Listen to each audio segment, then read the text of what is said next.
ونستعينه ونستغفره ونعوذ بالله من شرور أنفسنا ومن سيئات أعمالنا من يهده الله فلا مضل له ومن يضلل فلا هادي له أشهد أن لا إله إلا الله وأشهد أن محمدا عبده ورسوله يا أيها الذين آمنوا اتقوا الله حق تقاته ولا تموتن إلا وأنتم مسلمون يا أيها الناس اعبدوا ربكم الذي خلقكم من نفس واحدة وخلق منها زوجها وبث منهما رجالا كثيرا ونساء واتقوا الله الذي تساءلون به والأرحام إن الله كان عليكم رقيبا يا أيها الذين آمنوا اتقوا الله وقولوا قولا سديدا يصلح لكم أعمالكم ويغفر لكم ذنوبكم ومن يطع الله ورسوله فقد فاز فوزا عظيما أما بعد فإن خير الحديث كتاب الله وخير الهدي هدي محمد صلى الله عليه وسلم وشر الأمور محدثاتها وكل محدثة بدعة وكل بدعة ضلالة وكل ضلالة في النار. أعوذ بالله من الشيطان الرجيم. بسم الله الرحمن الرحيم. وقال الذين كفروا لرسلهم لنخرجنكم من أرضنا أو لا تعودن في ملتنا فأوحى إليهم ربهم لنهلكن الظالمين ولنسكننكم الأرض من بعدهم ذلك لمن خاف مقامي وخاف وعيد. ہر قسم کی حمد و ثنا، بڑائی، بزرگی، کبریائی اللہ رب العالمین کے لیے لائق اور زیبا ہے. درود و سلام ہو تمام نبیوں پر، بالخصوص میرے اور آپ کے نبی احمد مجتبی محمد مصطفیٰ صلی اللہ علیہ وسلم کی ذات گرامی پر. اللہم صلی وسلم وبارک علی نبینا محمد. محترم حضرات، ابھی خطبہ مسنہ کے بعد سورہ ابراہیم سورہ نمبر 14 کی آیت نمبر 13 اور 14 دو آیتیں پڑھا ہوں. اللہ رب العالمین ان دو آیتوں میں دو خوشخبریاں، دو بشارتیں اہل ایمان کو دیا ہے.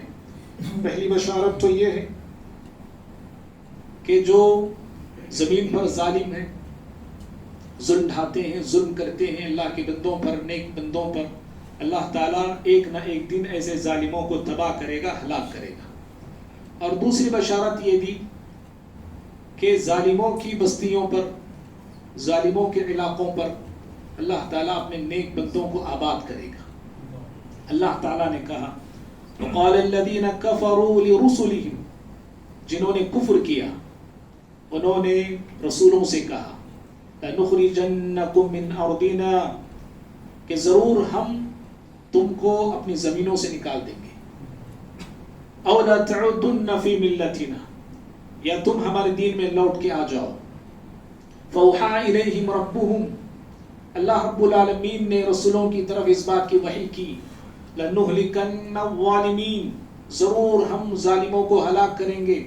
وَلَنُسْكِنَنَّكُمُ الْأَرْضَ مِن بَعْدِهِمْ، اور ان کے بعد ان کی زمینوں پر، اس زمین پر ہم تمہیں آباد کریں گے.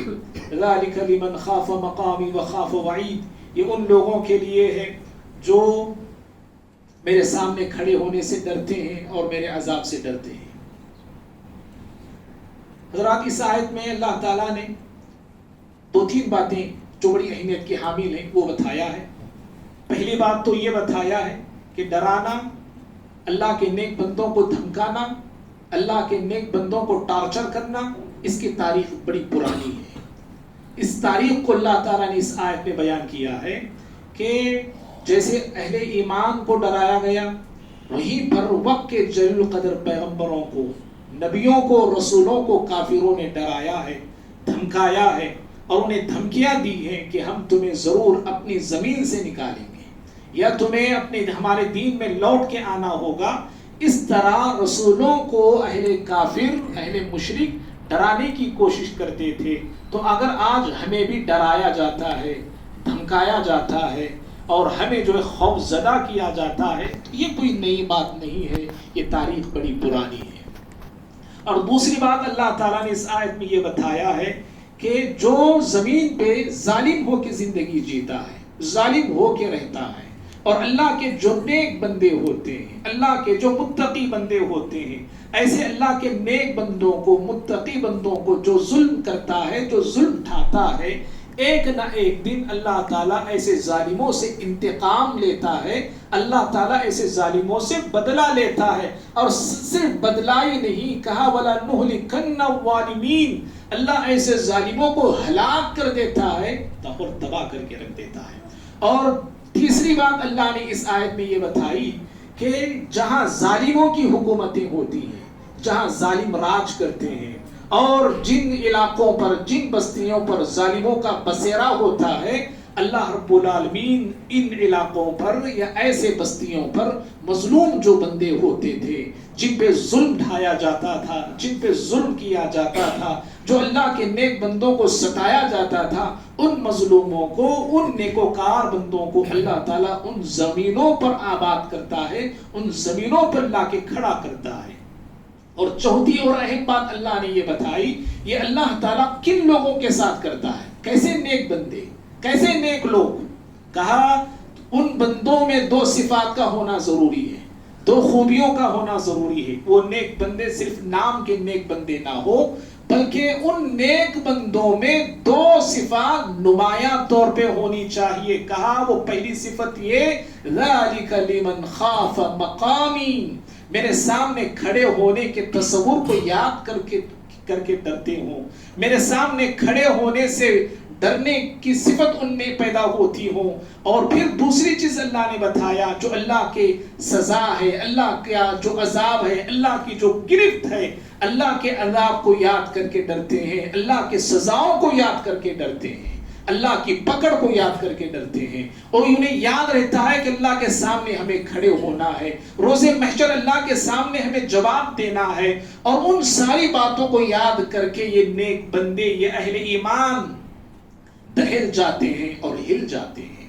بھائیوں، اگر ان دو صفات کو میں اور آپ اور سارے اہل ایمان اللہ ماشاء اللہ اگر اپنی اپنی زندگیوں کو ٹٹولے اور دیکھیں تو یہ دو صفات ہمارے اندر نہ کے برابر پائی جاتی ہے۔ جو اللہ کا ڈر ہونا چاہیے، جو اللہ کی خشیت ہونی چاہیے، قیامت کے روز جو جواب پرسی کا، جواب دہی کا جو احساس ہونا چاہیے، اللہ تعالیٰ کے عذاب کی جو فکر ہونی چاہیے، وہ چیزیں ہمارے اندر نہ کے برابر موجود ہے۔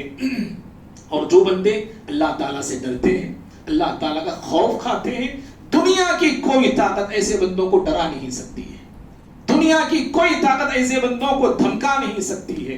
اور جو اللہ تعالیٰ سے حقیقی معنوں میں ڈرتے ہیں نا، وہ کسی سے نہیں ڈرتے۔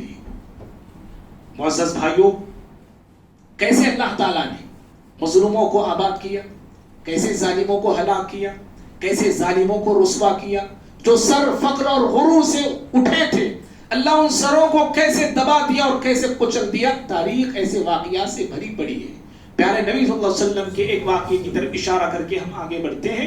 پیارے نبی صلی اللہ علیہ وسلم کو، اہل ایمان کو مکے کی سرزمین میں کچلا جا رہا تھا، مسلا جا رہا تھا، رگڑا جا رہا تھا، ستایا جا رہا تھا، پریشان کیا جا رہا تھا، اور مشرکین کی تنگیوں سے، سختیوں سے، تکلیفوں سے مسلمان پریشان ہو کے ہجرت کرنے پہ مجبور ہو گئے۔ اور پیارے نبی صلی اللہ علیہ وسلم بھی مدینے کی جانب آپ نے ہجرت فرمائی۔ لیکن چند سالوں کے بعد حالات کیسے بدلے دیکھو، واقعات کیسے بدلے دیکھو۔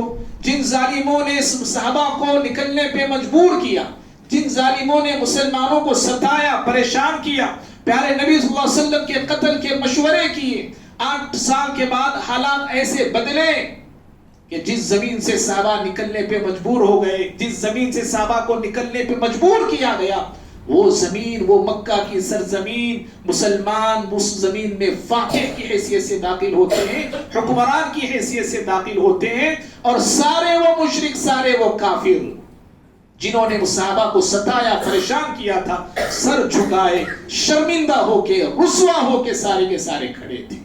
اللہ رب العالمین کیسے حالات کو بدلا اور کیسے مظلوم صحابہ کو مکے کی سرزمین کا نگہبان بناتا ہے، اور مکے کی سرداری اللہ رب العالمین مسلمانوں کو دیتا ہے۔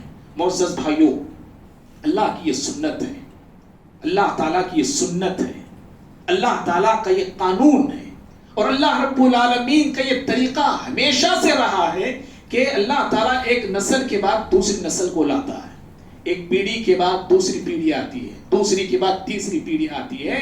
جیسے اللہ نسلوں کو بدلتا ہے ایسے ہی رب العالمین حکومتوں کو بھی بدلتا ہے. ایک حکومت کے بعد دوسری حکومت کو بھائی تھوڑا سامنے آئیے, جگہ دیجیے. ایک حکومت کے بعد دوسری حکومت آتی ہے, ایک سلطنت کے بعد دوسری سلطنت کو اللہ تعالیٰ کھڑا کرتا ہے, ایک بادشاہت کے بعد دوسری بادشاہت کو اللہ رب العالمین جگہ دیتا ہے, ایک پی ایم کے بعد یا ایک سی ایم کے بعد ہمارے ماحول کے حساب سے اللہ تعالیٰ دوسروں کو اللہ کھڑا کرتا ہے. اللہ تعالیٰ کی یہ سنت ہے, اللہ تعالیٰ کا یہ قانون ہے. اور اللہ تعالیٰ کسی کو لمبی حکومت دیتا ہے, کسی کو مختصر حکومت دیتا ہے. کسی حاکم کو اللہ رب العالمین کئی برس تک حاکم بنا کے رکھتا ہے, اور کسی حکومت کو اللہ رب العالمین کئی 100 سالوں تک پھیلا کے رکھتا ہے. جیسے کہ ابوبکر صدیق رضی اللہ عنہ کی خلافت کو ہم دیکھیں, 2 سال چند مہینے آپ نے خلافت کی. عمر فاروق رضی اللہ تعالیٰ عنہ 10 سال خلافت وقت کرتے ہیں. حضرت عثمان بن عفان رضی اللہ عنہ 12 سال حکومت کرتے ہیں. حضرت علی رضی اللہ تعالیٰ عنہ لگ بھگ 5 سال حکومت کرتے ہیں. حضرت حسن ان کے علی رضی اللہ عنہ کے بیٹے حسن رضی اللہ تعالیٰ عنہ 6 مہینے حکومت کرتے ہیں. معاویہ رضی اللہ تعالیٰ عنہ 20 سال حکومت کرتے ہیں. ان کے بیٹے یزید جو ہے 5 سال حکومت کرتے ہیں. ان کے بیٹے معاویہ جو ہے 7 سے 8 سال حکومت کرتے ہیں. اگر آپ ایسے حاکموں کو دیکھتے رہیں, خلافت اور حکومت کرنے والوں کو دیکھتے رہیں, چند سالوں کے بعد اللہ تعالیٰ حاکم کو بدلتا رہا, اور بنو عباسیہ ایک بہت بڑی سلطنت 500 سال تک دنیا پہ راج کرتی رہی. اور اس سلطنت کا, اس حکومت کا جو پہلا بادشاہ ابو العباس صفاح نام کا تھا, بڑی محنتوں بڑی کوششوں کے بعد اس نے اپنی حکومت کی بیج رکھی, اپنی حکومت کی بنیاد رکھی, لیکن 5 سال حکومت کرتا ہے دنیا سے چلا جاتا ہے, صرف 5 سال. لیکن اس کے بعد اس کی حکومت جو ہے کئی 100 سال تک باقی رہی. اگر ہمارے ملک ہندوستان پر نظر ڈالتے ہیں تو آخری جو سلطنت قائم رہی, ظہیر الدین بابر نے جو حکومت مغلیہ سلطنت کی رکھی, جو بنیاد رکھی, اس حکومت کو بھی قائم کرنے والا بابر جو ہے صرف 5 سال حکومت کرتا ہے دنیا سے چلا جاتا ہے. بتانا یہ ہے بھائیوں کہ اللہ تعالیٰ حاکموں کو بدلتا رہا, حکومت کرنے والے چہروں کو اللہ بدلتا رہا, تو ایسے ہی اللہ حکومتوں کو بھی بدلتا ہے. اللہ تعالیٰ کی سنت ہے, اللہ کا قانون ہے. اللہ نے کہا قرآن میں وَإِذْ قَالَ رَبُّكَ لِلْمَلَائِكَةِ إِنِّي جَاعِلٌ فِي الْأَرْضِ خَلِيفَةً. اللہ نے کہا کہ میں زمین میں خلیفہ بنانے والا ہوں, یعنی جانشین بنانے والا ہوں. جانشین کہتے ہیں ایک کے بعد دوسرا جو آتا ہے, ایک رخصت ہوتا ہے, ایک وفات پاتا ہے, ایک ہٹتا ہے, اللہ دوسرے کو لا کے اس کے مقام پہ کھڑا کرتا ہے. اس طرح اللہ تعالیٰ اپنی سنت کا اس آیت میں ذکر فرماتا ہے. اور اللہ رب العالمین حقیقی معنوں میں, صحیح معنوں میں اس زمین کا حقیقی والد صرف اللہ تعالیٰ ہے. اس کائنات کا حقیقی مالک صرف اللہ رب العالمین ہے, اور وہ جس کو چاہتا ہے حاکم بناتا ہے, جس کو چاہے محکوم بناتا ہے, جس کو چاہے غالب کرتا ہے, جس کو چاہے مغلوب کرتا ہے, جس کو چاہے راجہ بناتا ہے, جس کو چاہے پرجا بناتا ہے. اور اللہ تعالیٰ ہی حقیقی وہ مالک ہے جو زمین میں اور آسمانوں میں اور دنیا کے ذرے ذرے پہ اسی کی ملکیت قائم ہے. وہ جس کو چاہے حکومت دے, جس کو چاہے تخت سے نیچے اٹھا کے بٹھا دے. اللہ تعالیٰ نے کہا قُلِ اللَّهُمَّ مَالِكَ الْمُلْكِ تُؤْتِي الْمُلْكَ مَنْ تَشَاءُ وَتَنْزِعُ الْمُلْكَ مِمَّنْ تَشَاءُ. سورہ آل عمران کی آیت ہے 3 آیت نمبر 20 میں اللہ تعالیٰ نے چھوٹی سی آیت میں 3 باتیں بتایا ہے. پہلی بات تو یہ بتایا اللہ تعالیٰ مالک ہے, صرف مالک نہیں بلکہ وہ مالکوں کا مالک ہے. روئے زمین پر جو بھی کہتا ہے کہ میں مالک ہوں, اس کو معلوم ہونا چاہیے کہ اس سے بڑا مالک اور اس سے زیادہ طاقتوں والا, اس سے زیادہ قوتوں والا مالک اللہ رب العالمین ہے. حقیقی مالک اللہ تعالیٰ ہے. اور اللہ تعالیٰ ایسے مالک ہے کہ وہ ملکیت جو چلاتا ہے, حکومت جو چلا رہا ہے, اس کی ملکیت کے چلانے میں, اس کی حکومت کے سنبھالنے میں اس کا کوئی شریک نہیں, اس کا کوئی وزیر نہیں, اس کا کوئی مشیر نہیں, اس کا کوئی ہمسر نہیں ہے. اور وہ ایسا مالک ہے, اور وہ ایسا جو ہے ملکیت کو چلانے والا ہے, وہ تنہا ہے. اس کی ملکیت اور وہ مالک جو ہے خود سے ہے, اس کو کسی نے مالک بنایا نہیں, اس کو کسی نے ملکیت سونپا نہیں, اس کو کسی نے حکومت دیا نہیں. وہ اکیلا اور تنہا وہ خود سے مالک ہے وہ. اور دوسری بات یہ بتائی گئی اس آیت میں کہ اللہ تعالیٰ جس کو چاہتا ہے حکومت دیتا ہے, ملکیت دیتا ہے, وراثت دیتا ہے, سلطنت دیتا ہے، بادشاہت دے، جس کو چاہتا ہے دیتا ہے، جس کو چاہتا ہے وہ عطا کرتا ہے بادشاہت۔ غلاموں کو اللہ تعالیٰ بادشاہ بنایا ہے، غلامان۔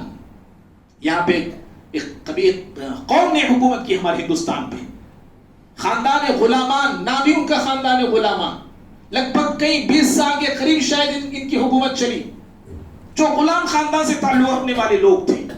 اور آپ تاریخ دیکھتے آئیں گے، صرف 2-3 واقعات کی طرف میں اشارہ میں دیتا ہوں میں، کہ بنو امیہ میں ایک بادشاہ گزرے ہیں، امیر معاویہ رضی اللہ عنہ کی بات، جو حکومت انہوں نے جو حکومت قائم کی، اس کے بعد ایک عبد الملک بن مروان ایک بادشاہ ہے، ان کے 4 بیٹے تھے، ایک بیٹے کا نام ولید تھا، دوسرے کا نام سلیمان تھا۔ اب ولید باپ کے بعد پہلے بادشاہ ہوتے ہیں، ولید کے انتقال ہونے کے بعد ان کے بھائی سلیمان بادشاہ ہوتے ہیں، مسلمانوں کے خلیفہ ہوتے ہیں۔ اب سلیمان کے بعد اب ان کے جو تیسرے بھائی تھے یزید تھے، یزید کو خلیفہ ہونا تھا، لیکن سلیمان اپنی وفات سے پہلے ایک خط لکھتے ہیں، لیٹر لکھتے ہیں، اور رازداری طور پہ یہ رکھا جاتا ہے، اس میں نام لکھتے ہیں کہ میرے بعد خلیفہ کون ہونے والا ہے، اور انتقال کر جاتے ہیں۔ اپنے وزیر کو وصیت کر جاتے ہیں کہ میرے وفات کے بعد سارے لوگوں کو مسجد میں جمع کرنا اور سارے لوگوں کے سامنے میری وصیت کا اعلان کرنا کہ جس کو میں نے خلیفہ اور بادشاہ بنا کے دنیا سے جا رہا ہوں، اس کو سارے تم لوگ بادشاہ تسلیم کریں گے۔ اور ان کے جو بھائی سلیمان کے بعد جو بھائی تھے یزید، وہ اس خواہش میں تھے کہ میرا ہی نمبر ہے، میرے بھائی کے بعد اب میں حکومت پہ آنے والا ہوں، میں بادشاہ بننے والا ہوں۔ اس خوش فہمی میں وہ بھی مبتلا تھے، اور سارے لوگ جمع تھے، تو جمع ہونے والوں میں وہ بھی تھے۔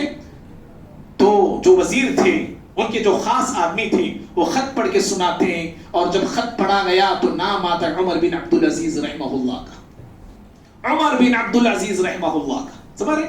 اللہ تعالیٰ دیکھو حکومت کس کو دیا ہے، عمر بن عبدالعزیز رحمہ اللہ کو، جو کہ بادشاہ کے نسل کے تو نہیں تھے، ہاں ان کے سسر جو تھے بادشاہ تھے، لیکن اللہ تعالیٰ نے حکومت انہیں عطا کرتا ہے جو حکومت کی کوشش میں تھے، حکومت سے محروم رہے۔ عمر بن عبدالعزیز کے بعد وہ بادشاہ بنتے ہیں۔ ایسے ہی ایک معمولی سپاہی کو اللہ تعالیٰ حاکم بناتا ہے، حاکم سے نواب وہ بنتے ہیں، نواب کا ٹائٹل انہیں دیا جاتا ہے۔ حیدر علی، نواب حیدر علی صاحب ٹیپو سلطان کے جو والد تھے، ایک معمولی سپاہی تھے، معمولی سپاہی سے سفر کرتے کرتے حاکم بنے، اور یہاں تک ایک سلطنت کی بنیاد انہوں نے ڈال دی۔ اور پھر ایک ایسا شخص گزرا ہے، فرید خان ان کا نام تھا، ایک معمولی سپاہی، وہ بھی سپاہیوں سے آگے بڑھتے بڑھتے آگے چل کے جو ہندوستان کے بہت بڑے بادشاہ ظہیر الدین بابر کے جو بیٹے تھے ہمایوں کو شکست دیتے ہیں، ہمایوں کو ہراتے ہیں، اور ہرا کے ہندوستان کے بادشاہ بنتے ہیں۔ معمولی سپاہی ان کے ہندوستان کا بادشاہ بنتا ہے، اور ان کو تاریخ جو ہے شیر شاہ سوری کے نام سے یاد کرتی ہے۔ سمجھے؟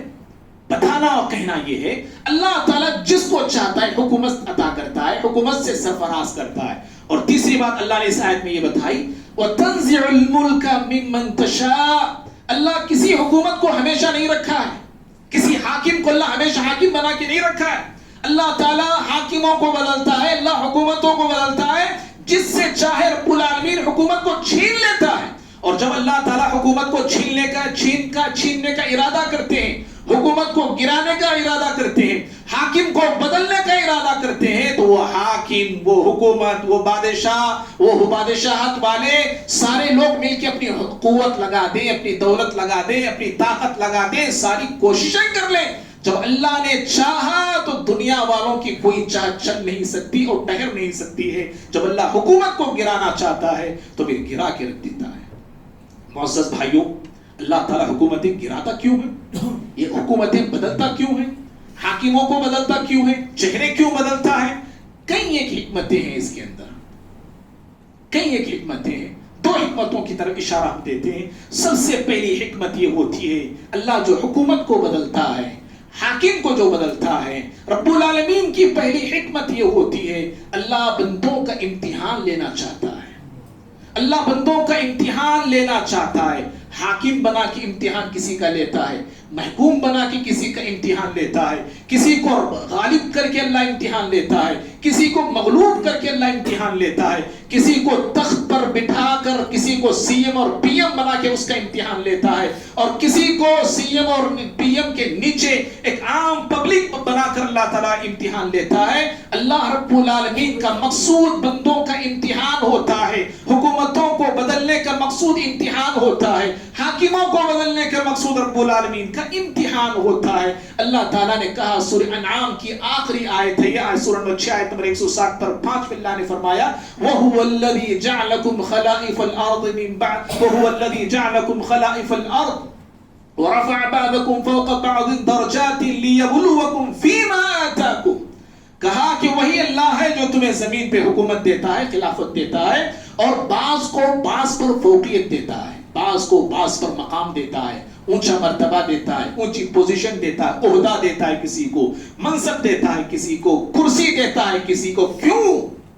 کہا کہ جو کچھ ہم دیتے ہیں، دینے کے بعد اللہ تعالیٰ کہتا ہے کہ امتحان ہم لینا چاہتے ہیں، بندوں کا امتحان لینا ہم چاہتے ہیں کہ حکومت میں آنے کے بعد کون کیا کرتا ہے۔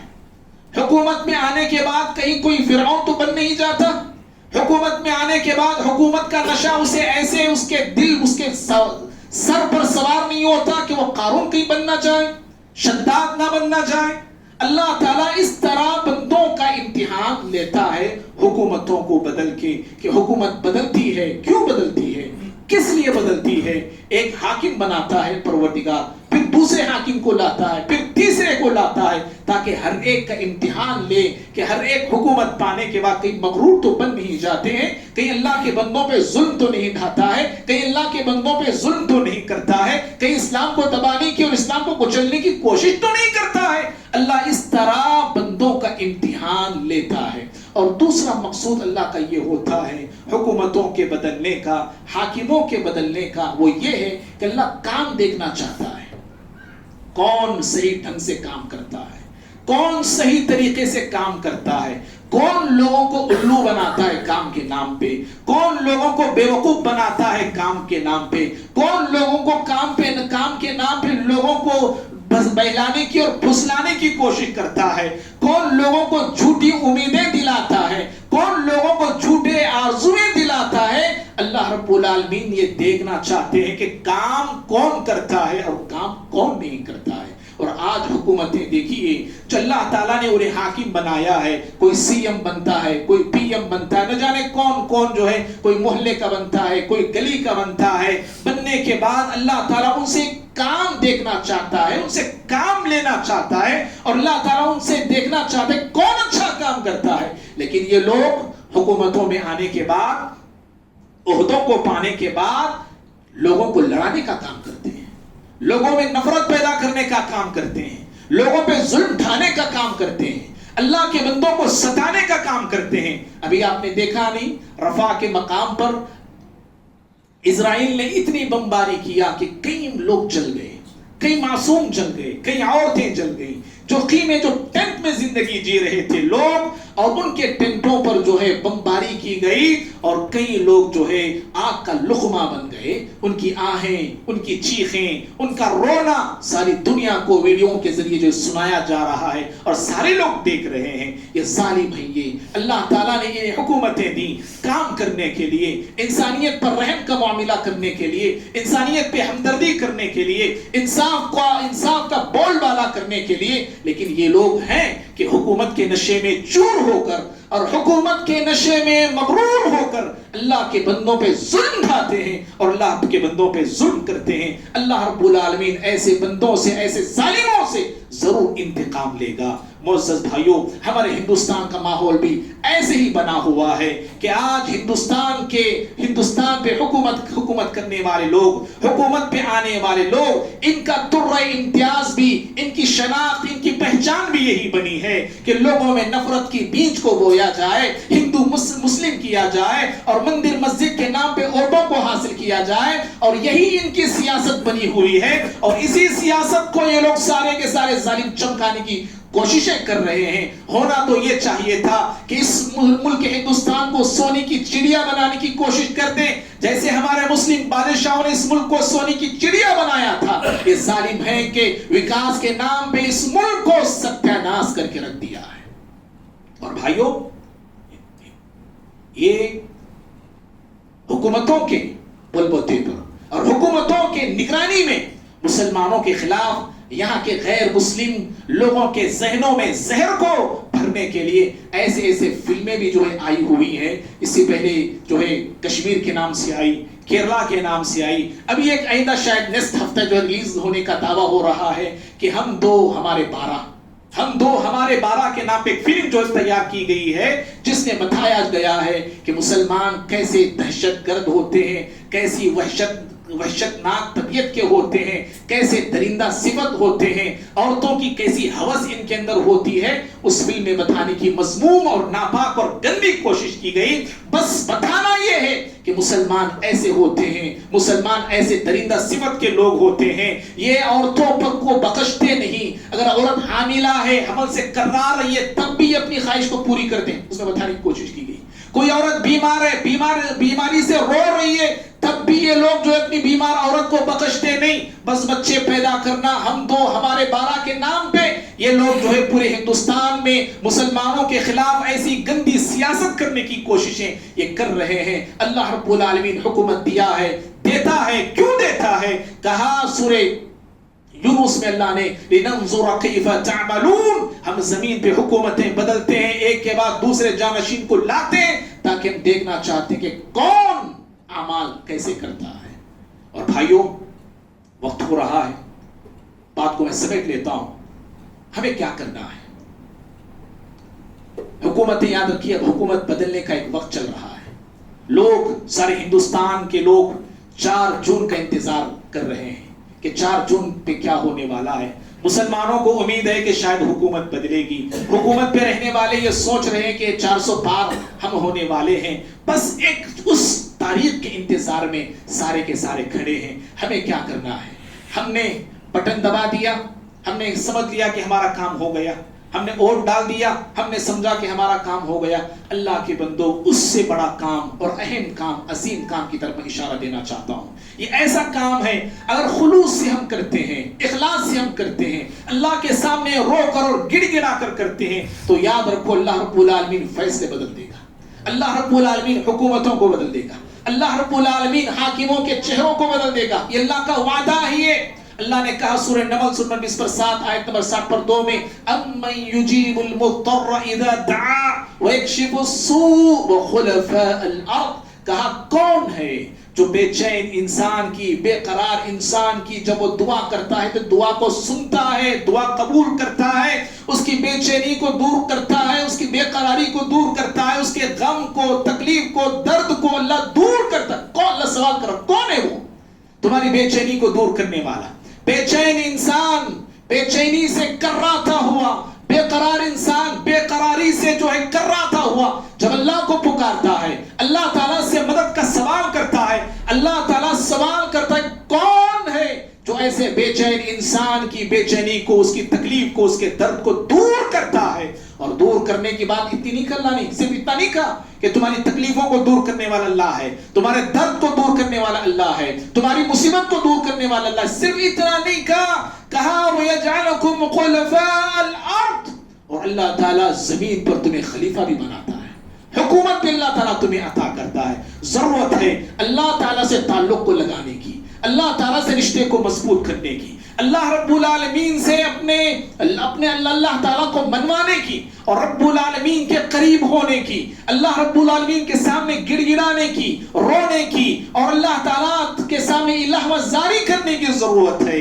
حکومتیں اللہ تعالیٰ بدلنے کا وعدہ کرتا ہے۔ اگر ہم سارے کے سارے بے چین ہیں، ہم سارے کے سارے جو ہے تکلیف سے کرا رہے ہیں، اگر واقعیتاً خلوص اور الہیت کے ساتھ اللہ سے ہم مانگتے ہیں، اللہ کو پکارتے ہیں، اللہ سے مدد کا سوال کرتے ہیں، اللہ تعالیٰ ہماری بے چینی کو دور کرنے کا بھی وعدہ کرتا ہے۔ اور رب العالمین زمین پہ حکومت اور خلافت کا وعدہ بھی ہم سے کر رکھا ہے، لیکن ہے مانگنے والے، ہے پکارنے والے، ہم نے بٹن دبا دیا اور بے فکر ہو کے رہ گئے، چلو ہم نے دبا دیا ہمارا کام ہو گیا ہے۔ نہیں اللہ کے بندو، اللہ تعالیٰ سے قریب ہونے کی ضرورت ہے، اللہ کی عبادت میں اپنے آپ کو لگانے کی ضرورت ہے، اللہ تعالیٰ کے سامنے رونے کی اور گڑ گڑانے کی ضرورت ہے۔ جب اللہ رب العالمین کی رحمت نازل ہوتی ہے، اللہ کی نصرت نازل ہوتی ہے، اور اللہ رب العالمین ایسے بندوں کی دعاؤں کو سنتا ہے، اور تب جو ہے اللہ تعالیٰ اپنے فیصلے بدلتا ہے اور حکومتوں کو اللہ بدل کے رکھ دیتا ہے۔